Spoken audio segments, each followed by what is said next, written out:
Assalamualaikum warahmatullahi wabarakatuh. Alhamdulillahi wassalatu wassalamu ala rasulillahi wa ala alihi wa sahbihi wa man wala. Teman-teman sekalian, sahabat channel kami, dimanapun antum saat ini sedang berbahagia. Buraq secara bahasa.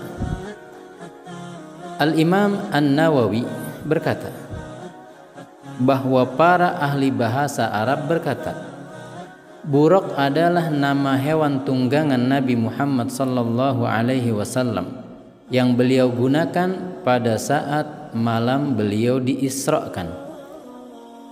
Ibnu Duraid berkata, buraq merupakan pecahan dari kata al-barqu, kilat. Jadi dinamai buraq karena saking begitu cepatnya seperti kilat. Namun ada pula yang mengatakan dinamai demikian karena begitu cerah dan berkilau warnanya. Ada juga yang mengatakan dinamai demikian karena begitu putihnya. Al-Qadhi berkata, dinamai demikian karena ia memiliki dua warna, seperti domba yang kadang disebut syatun barqa, artinya hitam ada bercak atau corak berwarna putihnya. Dan disebutkan dalam hadis bahwa ia berwarna putih. Syarah An-Nawawi ala Muslim jilid kedua halaman ke-210. Sedangkan Al-Hafidh Ibnu Hajar di dalam Fathul Bari jilid ke-7 halaman 206 berkata, bisa jadi kata buraq bukan merupakan pecahan dari kosakata tertentu. Ibnu Abi Jamrah berkata, diberi nama khusus buraq karena memang itu kekhususan peruntukan dan penggunaannya, karena belum pernah ada seorang pun yang memilikinya, berbeda dengan hewan tunggangan pada umumnya. Di sisi lain, tidak mustahil bagi Nabi Muhammad SAW untuk dimampukan naik ke langit meski tanpa buraq. Tetapi Allah hendak menambah kemuliaan Nabi dengan memberikan tunggangan khusus. Karena jika beliau naik tanpa buraq, seolah-olah sama dengan berjalan kaki. Sedangkan menunggang kendaraan atau penunggang kendaraan biasanya lebih terhormat dan mulia daripada pejalan kaki. Di dalam Sahih Al-Bukhari dengan nomor 3207 dan di dalam Sahih Muslim 162 nomornya terdapat penyebutan karakteristik daripada buraq yang sedang kita bahas ini, di mana Nabi Muhammad sallallahu alaihi wasallam dalam riwayat lafadz Muslim bersabda, utitu bil buraq wa huwa dabbatun abyadu tawilun fawqal himari wa dunal bagli yad'u hafirahu inda muntaha tarfihi. Aku diberikan buraq. Ia merupakan hewan tunggangan berwarna putih, tinggi, lebih besar daripada keledai, namun lebih kecil bila dibandingkan dengan al-baglu. Al-baglu itu hewan hasil daripada kawin silang pejantan keledai dengan betina kuda, al-faras atau al-hison. Ia mampu melangkah sejauh matanya memandang. Jadi sekali melangkah, langkahnya akan sejauh ujung dari pandangan matanya. Kemudian Nabi berkata, faraqibtuhu hatta ataitu baital maqdisi farabattuhu bil halaqah allati yarbitu bihi al-anbiya. Maka aku naiki ia, aku tunggangi hingga membawaku ke Baitul Maqdis, lalu aku tambatkan ia di tempat penambatan yang dulu biasa dipakai oleh para nabi sebelumku. Dalam lafadz riwayat Ibnu Khuzaimah, yaqa'u khutahu aqsa tarafihi, akan jatuh langkah kakinya pada pandangan terjauh daripada pandangan matanya. Begitulah yang dikatakan oleh Al-Imam Ibnu Hajar di dalam Fathul Bari jilid ke-7 halaman 206. Sedangkan di dalam Sunan At-Tirmidzi dari sahabat yang mulia Anas ibn Malik dikatakan, anna Nabiyya sallallahu alaihi wasallam utiya bil buraqi lailata usriya bihi mulajjaman musrajan fastas'aba alaihi faqala lahu Jibril abi Muhammadin taf'alu hadha fama raqibaka ahadun akramu 'ala Allah min qala farfaddu 'araqa. Bahwa Nabi diberikan atau dihadirkan di hadapannya buraq di malam di mana beliau akan diisrakan. Buraq ini dalam keadaan sudah tercucuk hidungnya dan diberi pelana. Namun seolah-olah ia enggan untuk ditunggangi oleh Nabi. Ada yang mengatakan keengganannya tersebut karena memang sudah lama ia tidak ditunggangi oleh seorang Nabi. Karena jarak antara masa hidup Nabi Isa dengan Nabi Muhammad cukup jauh. Kemudian Jibril berkata, apakah terhadap baginda Muhammad engkau berbuat seperti ini? Sungguh tidak ada yang lebih mulia yang akan menunggangimu selain beliau, yaitu Muhammad sallallahu alaihi wasallam. Maka ia pun berkeringat hingga bercucuran karena merasa malu terhadap Nabi. Namun ada yang mengatakan bahwa ia berkeringat sejak awal begitu melihat Nabi Muhammad grogi karena wibawa beliau, sedangkan Jibril mengira itu adalah ekspresi keengganan ditunggangi oleh Nabi. Hadis ini disahihkan oleh Syekh Al-Albani di dalam Sahih Tirmidzi. Sedangkan kalimat farabattuhu bil halaqati allati yarbitu bihil anbiya, kemudian aku tambatkan dia di tempat penambatan yang biasa digunakan oleh para nabi. Ini menunjukkan bahwa buraq merupakan kendaraan atau tunggangan yang memang sudah sejak dahulu kala digunakan oleh para nabi sebelum Nabi Muhammad. Dan ini diperkuat oleh pemaparan Al-Hafidz Ibnu Hajar di mana beliau berkata bahwa Al-Imam An-Nasa'i dan Ibnu Mardawai meriwayatkan dari Yazid Ibnu Abi Malik dari Anas bahwa Nabi bersabda, wa kanat tusakharu lil anbiya'i qablah. Buraq itu sejak dahulu kala sudah dijinakan untuk para nabi. Maka kesimpulannya teman-teman sekalian, pertama yang bisa kita ambil pelajaran daripada pembahasan kita, bahwa buraq itu adalah hewan tunggangan berwarna putih. Ia berfisik tinggi melebihi keledai namun masih di bawah al-baglu. Langkah tapak kakinya akan sejauh mata memandang. Ia dicucuk hidungnya dan memiliki pelana sebagaimana pelana kuda, dan memang sudah sejak dahulu kala digunakan oleh para nabi.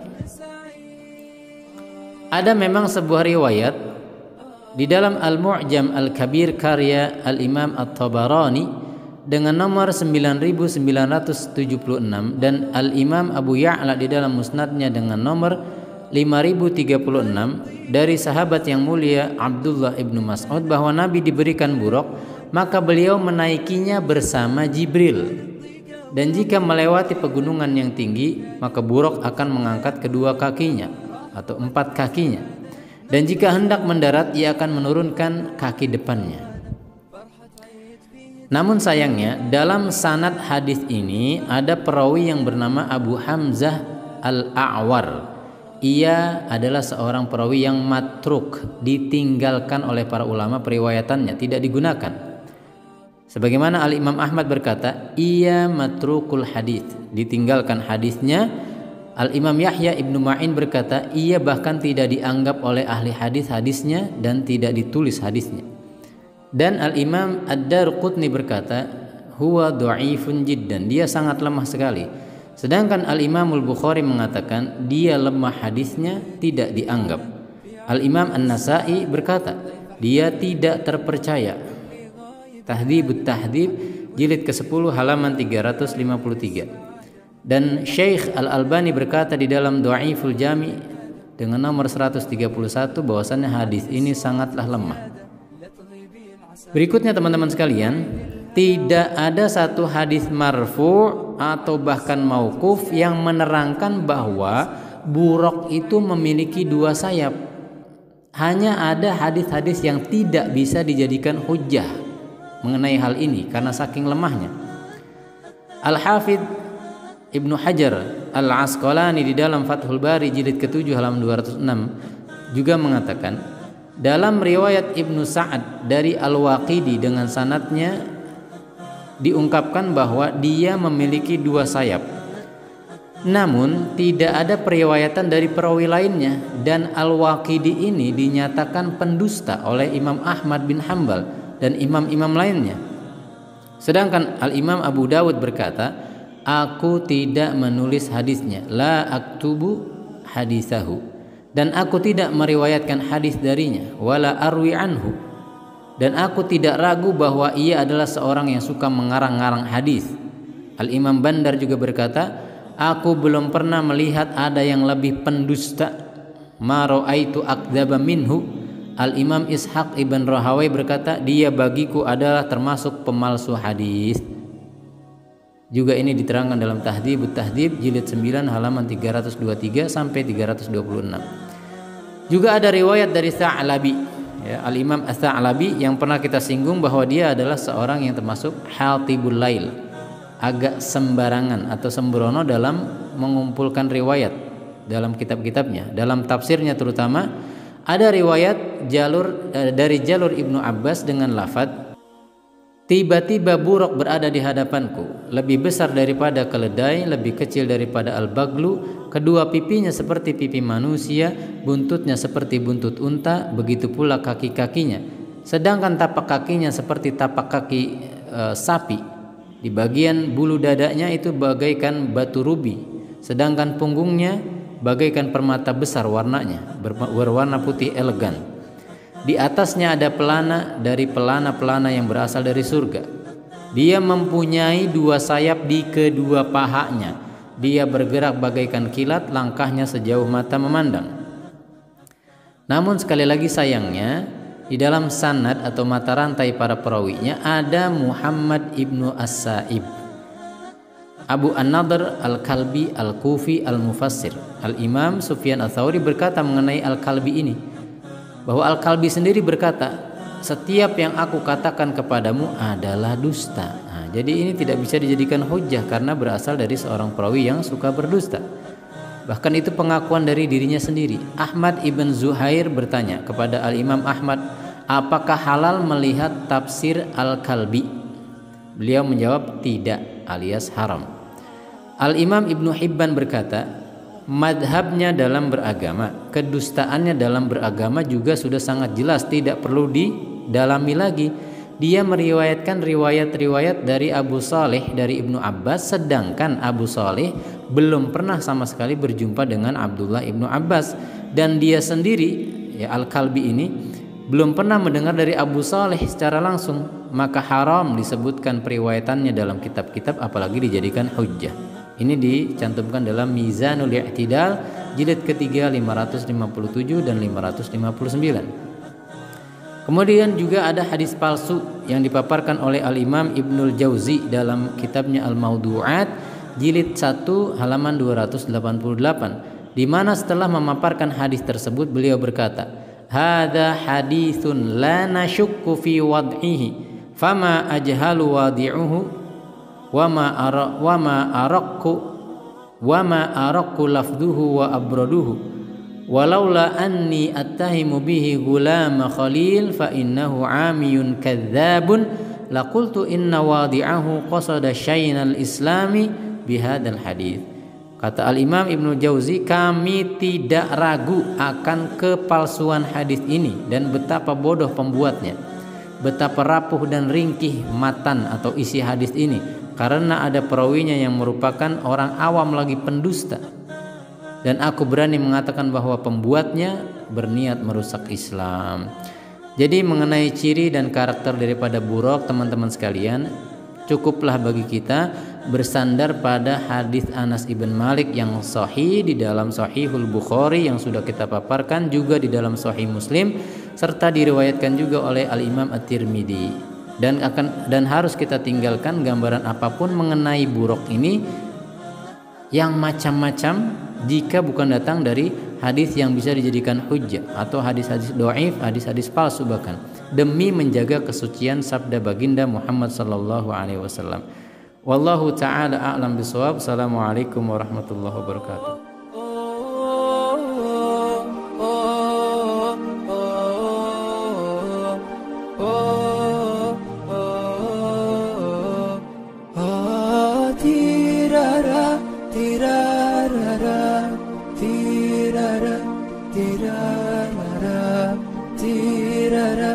tirana